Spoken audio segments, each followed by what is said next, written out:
King Lear by William Shakespeare. Act 4. Scene 1. The Heath. Enter Edgar. Yet better thus, and known to be contemned, than still contemned and flattered. To be worst, the lowest and most dejected thing of fortune, stands still in esperance, lives not in fear. The lamentable change is from the best, the worst returns to laughter. Welcome then, thou unsubstantial air that I embrace. The wretch that thou hast blown unto the worst owes nothing to thy blasts. Enter Gloucester, led by an old man. But who comes here? My father, poorly led. World, world, O world! But that thy strange mutations make us hate thee, life would not yield to age. O my good lord, I have been your tenant and your father's tenant these 80 years. Away, get thee away, good friend, be gone. Thy comforts can do me no good at all, thee they may hurt. You cannot see your way. I have no way, and therefore want no eyes. I stumbled when I saw. Full oft 'tis seen our means secure us, and our mere defects prove our commodities. O dear son, Edgar, the food of thy abused father's wrath! Might I but live to see thee in my touch, I'd say I had eyes again. How now? Who's there? O gods, who is't can say I am at the worst? I am worse than e'er I was. 'Tis poor, mad Tom. And worse I may be yet. The worst is not so long as we can say this is the worst. Fellow, where goest? Is it a beggar man? Madman, and beggar too. He has some reason, else he could not beg. In the last night's storm I such a fellow saw, which made me think a man a worm. My son came then into my mind, and yet my mind was then scarce friends with him. I have heard more since. As flies to wanton boys are we to the gods. They kill us for their sport. How should this be? Bad is the trade that must play fool to sorrow, angering itself and others. Bless thee, master. Is that the naked fellow? Ay, my lord. Then prithee get thee gone. If for my sake thou wilt o'ertake us, hence a mile or twain, in the way toward Dover, do it for ancient love, and bring some covering for this naked soul, which I'll entreat to lead me.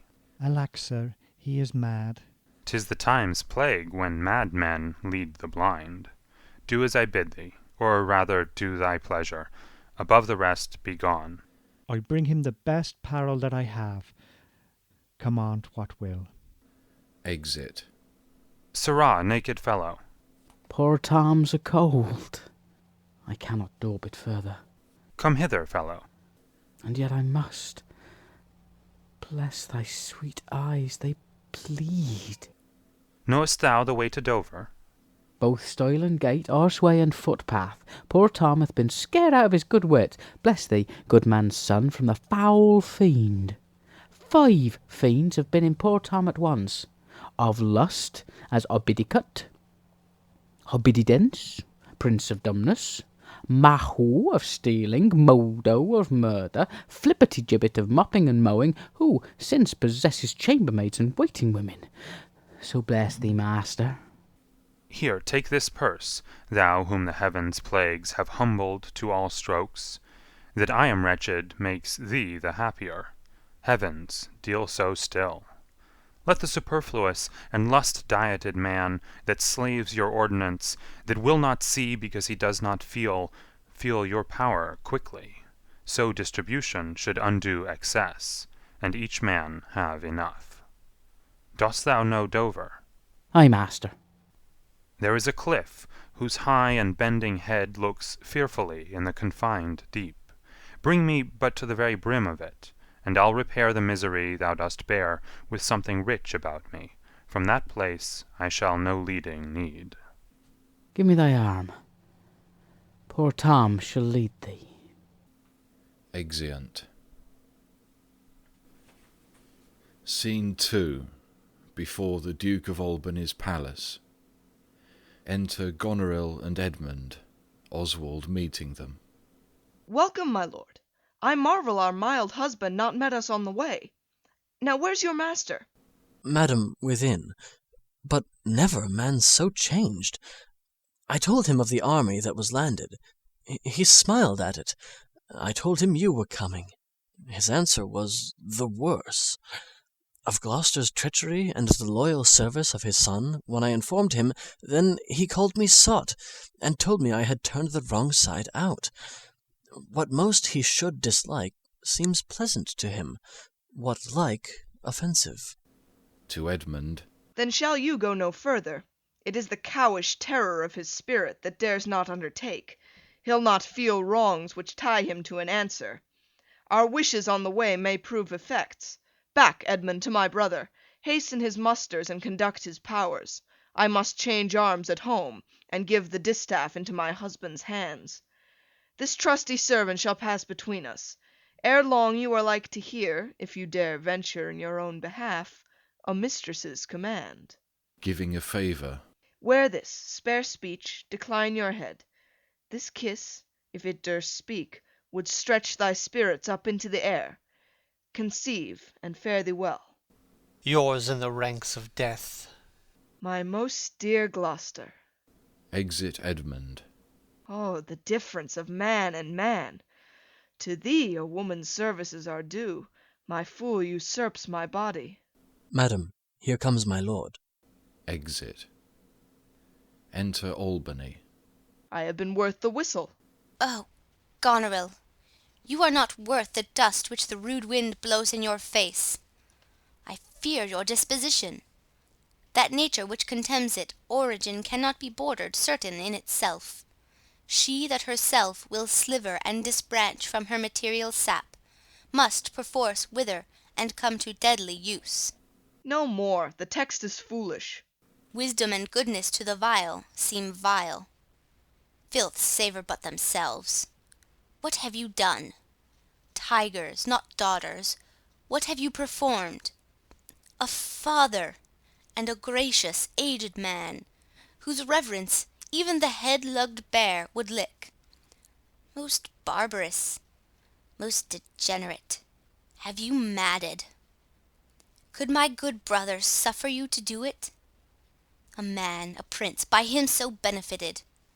If that the heavens do not their visible spirits send quickly down to tame these vile offences, it will come. Humanity must perforce prey on itself, like monsters of the deep. Milk-livered man, that bearest a cheek for blows, a head for wrongs, who hast not in thy brows an eye discerning thine honour from thy suffering, that not knowest fools do those villains pity who are punished ere they have done their mischief. Where's thy drum? France spreads his banners in our noiseless land. With plumed helm thy slayer begins threats, whilst thou, a mortal fool, sitst still and criest, Alack, why does he so? See thyself, devil! Proper deformity seems not in the fiend so horrid as in woman. Oh, vain fool! Thou changed and self-covered thing, for shame! Bemonster not thy feature, were't my fitness to let these hands obey my blood. They are apt enough to dislocate and tear thy flesh and bones. Howe'er thou art a fiend, a woman's shape doth shield thee. Marry, your manhood now! Enter a messenger. What news?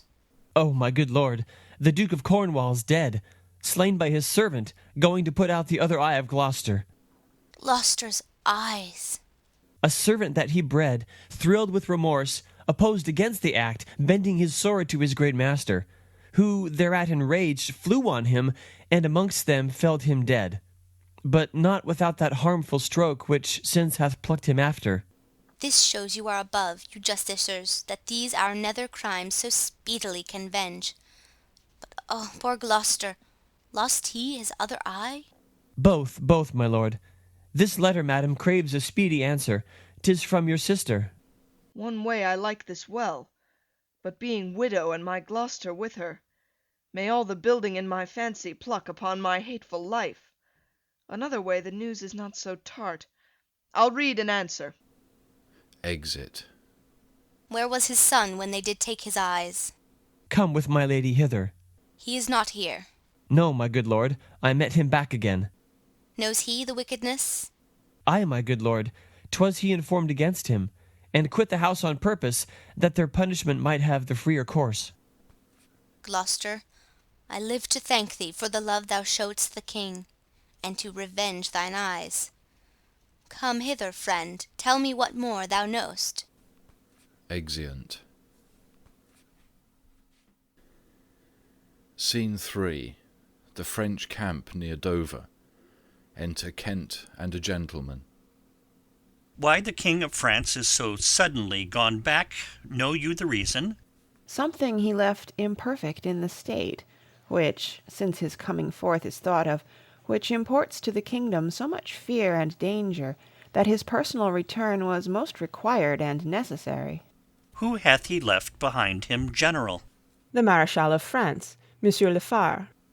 Did your letters pierce the Queen to any demonstration of grief? Ay, sir, she took them, read them in my presence, and now and then an ample tear trilled down her delicate cheek.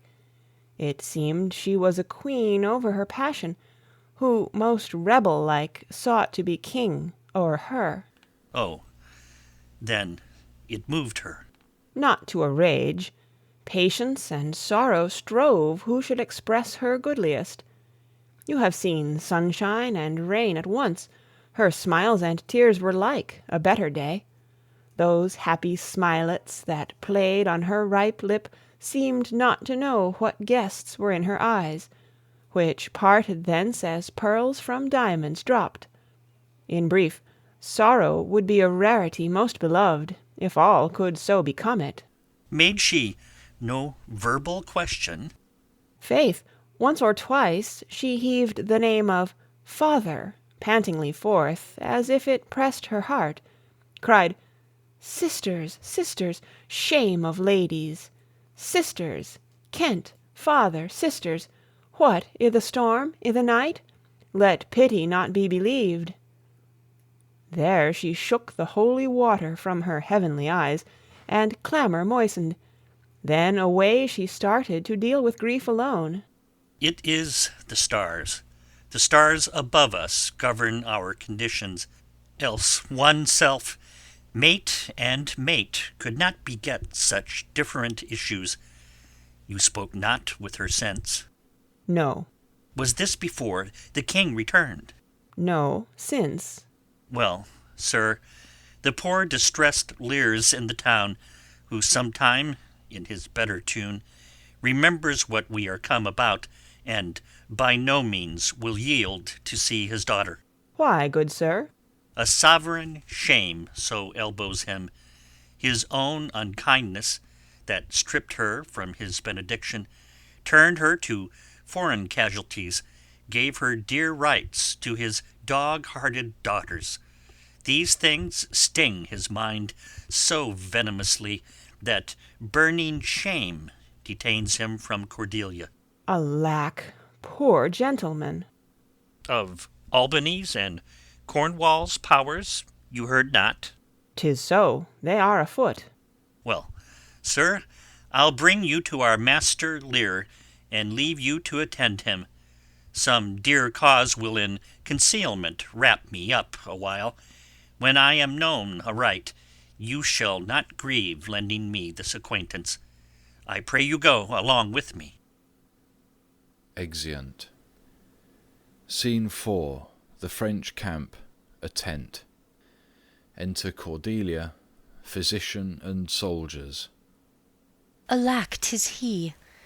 Why, he was met even now as mad as the vexed sea, singing aloud, crowned with rank fumiter and furrow weeds, with harlocks, hemlock, nettles, cuckoo flowers, darnel, and all the idle weeds that grow in our sustaining corn. To soldiers. A century send forth, search every acre in the high-grown field, and bring him to our eye. Exeunt soldiers. to physician. What can man's wisdom in the restoring his bereaved sense? He that helps him take all my outward worth. There is means, madam. Our foster nurse of nature is repose, the which he lacks. That to provoke in him are many simples operative, whose power will close the eye of anguish. All blessed secrets, all you unpublished virtues of the earth, spring with my tears. Be aidant, and remediate in the good man's distress. Seek, seek for him, lest his ungoverned rage dissolve the life that wants the means to lead it. Enter a messenger. News, madam. The British powers are marching hitherward. 'Tis known before. Our preparation stands in expectation of them. O dear father, it is thy business that I go about. Therefore great France my mourning and important tears hath pitied. No blown ambition doth our arms incite, but love, dear love, and our aged father's right. Soon may I hear and see him. Exeunt. Scene 5. A room in Gloucester's castle. Enter Regan and Oswald. But are my brother's powers set forth? Ay, madam. Himself in person there? Madam, with much ado, your sister is the better soldier. Lord Edmund spake not with your lord at home? No, madam. What might import my sister's letter to him? I know not, lady. Faith, he is posted ends on serious matter. It was great ignorance, Gloucester's eyes being out, to let him live where he arrives. He moves all hearts against us. Edmund, I think, is gone, in pity of his misery, to dispatch his nighted life. Moreover, to descry the strength of the enemy. I must needs after him, madam, with my letter. Our troops set forth tomorrow. Stay with us, the ways are dangerous. I may not, madam. My lady charged my duty in this business. Why should she write to Edmund? Might not you transport her purposes by word? Belike something, I know not what. I'll love thee much. Let me unseal the letter. Madam, I had rather... I know your lady does not love her husband, I am sure of that. And at her late being here, she gave strange eyelids and most speaking looks to noble Edmund. I know you are of her bosom. I, madam? I speak in understanding. You are, I know it. Therefore I do advise you, take this note. My lord is dead. Edmund and I have talked, and more convenient is he for my hand than for your lady's. You may gather more if you do find him. Pray you give him this. And when your mistress is thus much from you, I pray desire her call her wisdom to her. So fare you well, and if you do chance to hear of that blind traitor, preferment falls on him that cuts him off. Would I could meet him, madam. I should show what party I do follow. Fare thee well. Exeunt. Scene 6. The country near Dover. Enter Gloucester and Edgar dressed as a peasant. When shall I come to the top of that same hill? You do climb up it now. Look how we labour. Methinks the ground is even. Horrible steep. Hark, do you hear the sea? No, truly. Why, then your other senses grow imperfect by your eye's anguish. So may it be indeed. Methinks thy voice is altered, and thou speak'st in better phrase and matter than thou didst. You are much deceived. In nothing am I changed but in my garments. Methinks you're better spoken. Come on, sir. Here's the place. Stand still. How fearful and dizzy 'tis to cast one's eyes so low. The crows and choughs that wing the midway air show scarce so gross as beetles. Halfway down hangs one that gathers samphire. Dreadful trade! Methinks he seems no bigger than his head. The fishermen that walk upon the beach appear like mice, and yond tall anchoring bark diminished to her cock, Her cock a boy, almost too small for sight. The murmuring surge that on the unnumbered idle pebble chafes cannot be heard so high. I'll look no more, lest my brain turn and the deficient sight topple down headlong. Set me where you stand. Give me your hand. You are now within a foot of th' extreme verge. For all beneath the moon would I not leap upright. Let go my hand. Here, friends, another purse, in it a jewel well worth a poor man's taking. Fairies and gods prosper it with thee. Go thou further off, bid me farewell, and let me hear thee going. Now, fare ye well, good sir. With all my heart. Why I do trifle thus with his despair is done to cure it. Kneeling. O you mighty gods, this world I do renounce, and in your sights shake patiently my great affliction off. If I could bear it longer, and not fall to quarrel with your great opposeless wills, my snuff and loathed part of nature should burn itself out. If Edgar live, oh, bless him! Now, fellow, fare thee well. Gone, sir. Farewell. Gloucester throws himself forward. And yet I know not how conceit may rob the treasury of life when life itself yields to the theft. Had he been where he thought, by this had thought been past, alive or dead. Ho you, sir! Friend! Hear you, sir! Speak! Thus might he pass indeed, yet he revives. What are you, sir? Away, and let me die. Hadst thou been aught but gossamer, feathers, air, so many fathom down precipitating, thou'dst shiver like an egg. But thou dost breathe, hast heavy substance, bleedst not, speak'st, art sound. 10 masts at each make not the altitude which thou hast perpendicularly fell. Thy life is a miracle. Speak yet again. But have I fallen, or no? From the dread summit of this chalky bourne, look up a height. The shrill gorged lark so far cannot be seen or heard, but do but look up. Alack, I have no eyes. Is wretchedness deprived that benefit to end itself by death? 'Twas yet some comfort when misery could beguile the tyrant's rage and frustrate his proud will. Give me your arm. Up, so. How is't? Feel you your legs? You stand? Too well, too well. This is above all strangeness. Upon the crown of the cliff, what thing was that which parted from you? A poor unfortunate beggar. As I stood here below, methought his eyes were 2 full moons. He had 1,000 noses. Horns whelked and waved like the enridged sea. It was some fiend. Therefore, thou happy father, think that the clearest gods who make them honours of men's impossibility have preserved thee. I do remember now. Henceforth I'll bear affliction till it do cry out itself, Enough, enough, and die.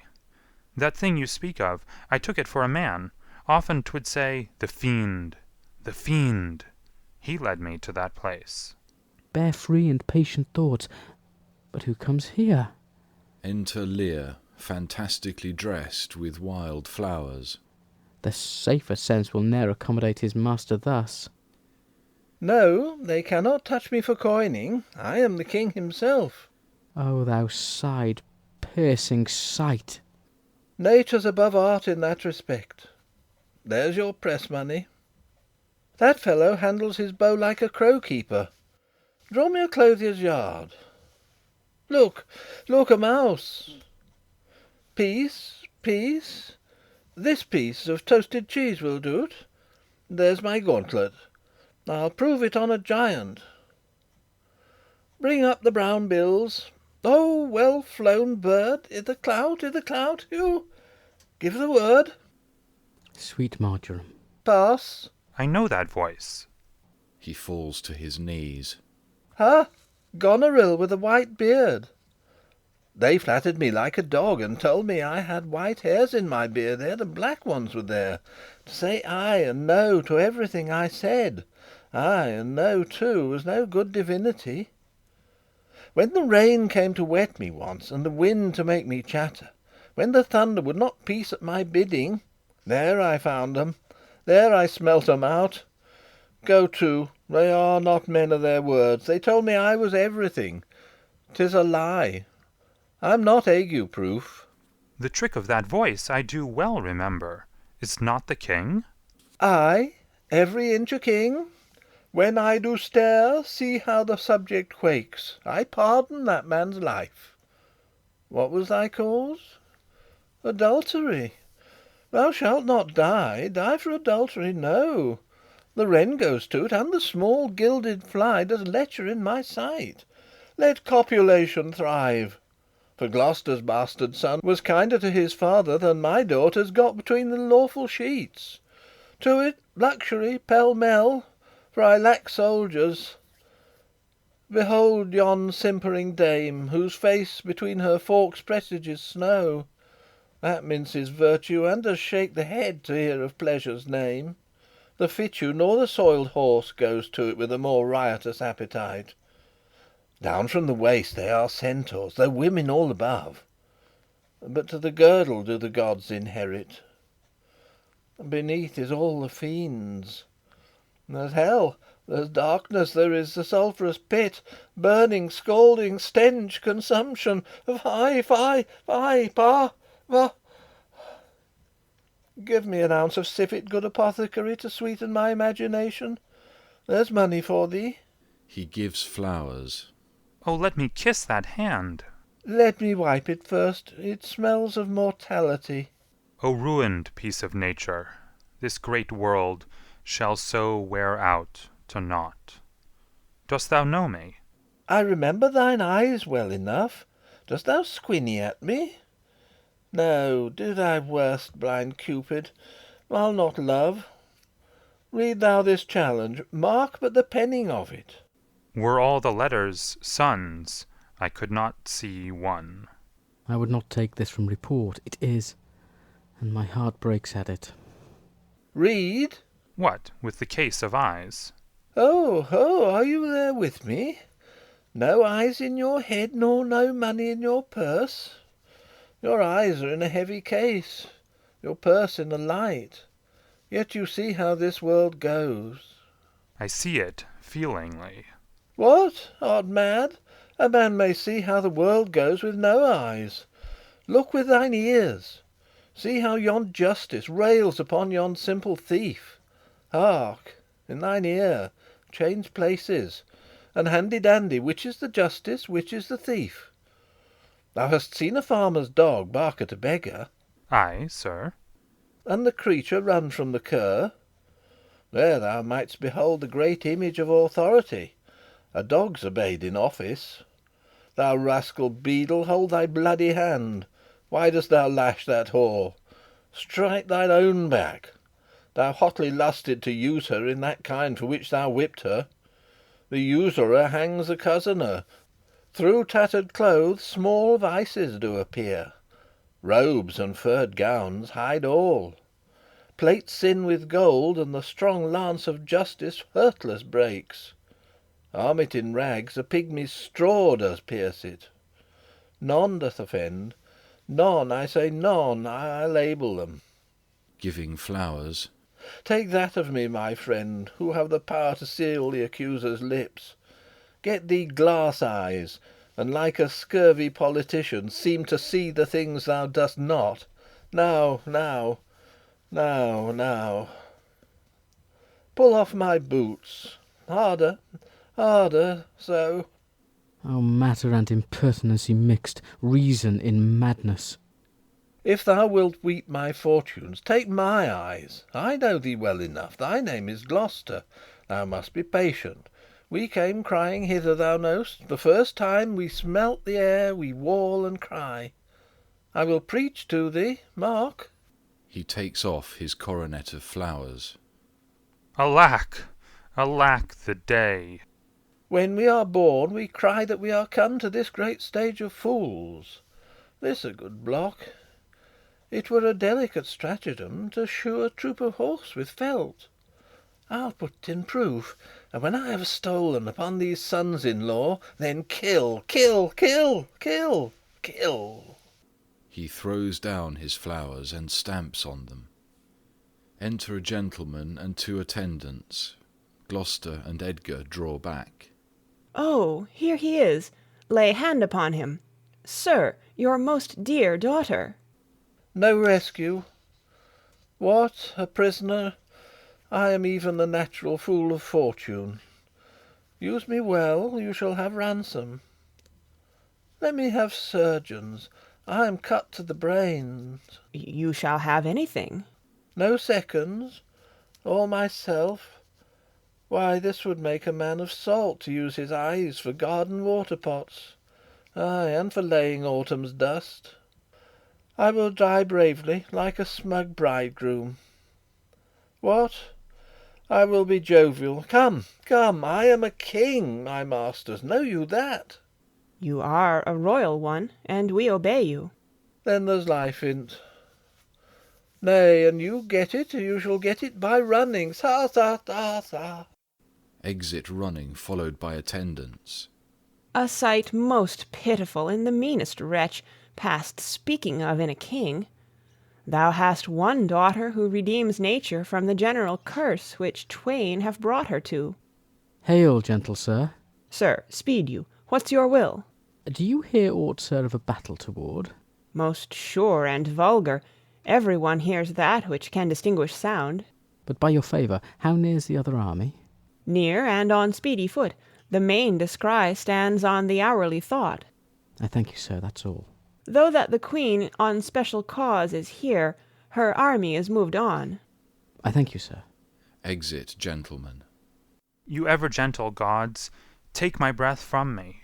Let not my worser spirit tempt me again to die before you please. Well pray you, father. Now, good sir, what are you? A most poor man, made tame to fortune's blows, who by the art of known and feeling sorrows am pregnant to good pity. Give me your hand, I'll lead you to some biding. Hearty thanks, the bounty and the benison of heaven to boot and boot. Enter Oswald. A proclaimed prize, most happy. That eyeless head of thine was first framed flesh to raise my fortunes. Thou old unhappy traitor, briefly thyself remember. The sword is out that must destroy thee. Now let thy friendly hand put strength enough to it. Edgar intervenes. Wherefore, bold peasant, dost thou support a published traitor? Hence, lest that the infection of his fortune take like hold on thee. Let go his arm. Shall not let go, sir, without further occasion. Let go, slave, or thou diest. Good gentleman, go your gait, and let poor folk pass. And chud have been swaggered out of my life, 'twould not have been so long as 'tis by a fortnight. Nay, come not near the old man. Keep out, devour your eyes, try whether your cast out of my bat be the harder. Shall be plain with you. Out, dunghill! Shall pick your teeth, sir. Come, no matter for your vines. They fight. Slave, thou hast slain me. Villain, take my purse. If ever thou wilt thrive, bury my body, and give the letters which thou find'st about me to Edmund, Earl of Gloucester. Seek him out upon the British party. Oh, untimely death! I know thee well. A serviceable villain, as duteous to the vices of thy mistress as badness would desire. What, is he dead? Sit you down, father. Rest you. Let's see these pockets. The letters that he speaks of may be my friends. He's dead. I'm only sorry he had no other death's man. Let us see. Leave, gentle wax, and manners blame us not. To know our enemies' minds, we'd rip their hearts. Their papers is more lawful. He reads the letter. Let our reciprocal vows be remembered. You have many opportunities to cut him off. If your will want not, time and place will be fruitfully offered. There is nothing done if he return the conqueror. Then am I the prisoner, and his bed my jail. From the loathed warmth whereof deliver me, and supply the place for your labour. Your wife, so I would say, affectionate servant, Goneril. Oh, indistinguished space of woman's will, a plot upon her virtuous husband's life, in the exchange my brother! Here in the sands thee I'll rake up, the post unsanctified of murderous lechers, and in the mature time with this ungracious paper strike the sight of the death-practised duke. For him 'tis well that of thy death and business I can tell. The king is mad. How stiff is my vile sense, that I stand up, and have ingenious feeling of my huge sorrows. Better I were distract, so should my thoughts be severed from my griefs, and woes, by wrong imaginations, lose the knowledge of themselves. Give me your hand. Far off methinks I hear the beaten drum. Come, father, I'll bestow you with a friend. Exeunt. Scene 7. A tent in the French camp. Lear on a bed, asleep. Soft music playing. Enter Cordelia and Kent. Physician, gentleman, and others attending. O thou good Kent, how shall I live and work to match thy goodness? My life will be too short, and every measure will fail me. To be acknowledged, madam, is o'erpaid. All my reports go with the modest truth, nor more nor clipped, but so. Be better suited. These weeds are memories of those worser hours. I prithee, put them off. Pardon, dear madam, yet to be known shortens my made intent. My boon I make it that you know me not, till time and I think meet. Then be it so, my good lord. To the physician. How does the king? Madam, sleep still. Cure this great breach in his abused nature. The untuned and jarring senses, O wind up of this child-changed father. So please your majesty that we may wake the king, he hath slept long. Be governed by your knowledge, and proceed in the sway of your own will. Is he arrayed? Ay, madam. In the heaviness of sleep we put fresh garments on him. Be by, good madam, when we do awake him. I doubt not of his temperance. Very well. Music sounds off stage. Please you draw near. Louder the music there. Kneeling by the chair and kissing his hand. O my dear father, restoration hang thy medicine on my lips, and let this kiss repair those violent harms that my two sisters have in thy reverence made. Kind and dear princess. Had you not been their father, these white flakes had challenged pity of them. Was this a face to be opposed against the warring winds, to stand against the deep dread-bolted thunder? In the most terrible and nimble stroke of quick-cross lightning, to watch, poor Perdu, with this thin helm? Mine enemy's dog, though he had bit me, should have stood that night against my fire. And wast thou fain, poor father, to hovel thee with swine and rogues forlorn, in short and musty straw? Alack, alack! 'Tis wonder that thy life and wits at once had not concluded all. He wakes. Speak to him. Madam, do you. 'Tis fittest. How does my royal lord? How fares your majesty? You do me wrong to take me out the grave. Thou art a soul in bliss, but I am bound upon a wheel of fire, that mine own tears do scald like molten lead. Sir, do you know me? You are a spirit, I know. When did you die? Still, far wide. He's scarce awake. Let him alone a while. Where have I been? Where am I? Fair daylight, I am mightily abused. I should e'en die with pity to see another thus. I know not what to say. I will not swear these are my hands. Let's see, I feel this pinprick. Would I were assured of my condition. Oh, look upon me, sir, and hold your hands in benediction o'er me. Lear falls to his knees. No, sir, you must not kneel. Pray do not mock me. I am a very foolish, fond old man, 80 and upward, not an hour more nor less. And to deal plainly, I fear I am not in my perfect mind. Methinks I should know you, and know this man. Yet I am doubtful, for I am mainly ignorant what place this is, and all the skill I have remembers not these garments, nor I know not where I did lodge last night. Do not laugh at me, for as I am a man, I think this lady to be my child Cordelia. And so I am. I am. Be your tears wet? Yes. Faith, I pray, weep not. If you have poison for me, I will drink it. I know you do not love me, for your sisters have, as I do remember, done me wrong. You have some cause, they have not. No cause.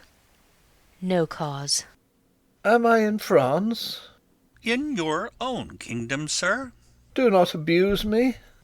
Be comforted, good madam. The great rage you see is killed in him, and yet it is danger to make him even o'er the time he has lost. Desire him to go in, trouble him no more till further settling. Will't please your highness walk? You must bear with me. Pray you now, forget and forgive. I am old and foolish. Exeunt all but Kent and gentlemen. Holds it true, sir, that the Duke of Cornwall was so slain? Most certain, sir. Who is conductor of his people? As 'tis said, the bastard son of Gloucester. They say Edgar, his banished son, is with the Earl of Kent in Germany. Report is changeable. 'Tis time to look about. The powers of the kingdom approach apace. The arbitrament is like to be bloody. Fare you well, sir. Exit. My point and period will be thoroughly wrought, or well or ill, as this day's battles fought. Exit. End of Act 4.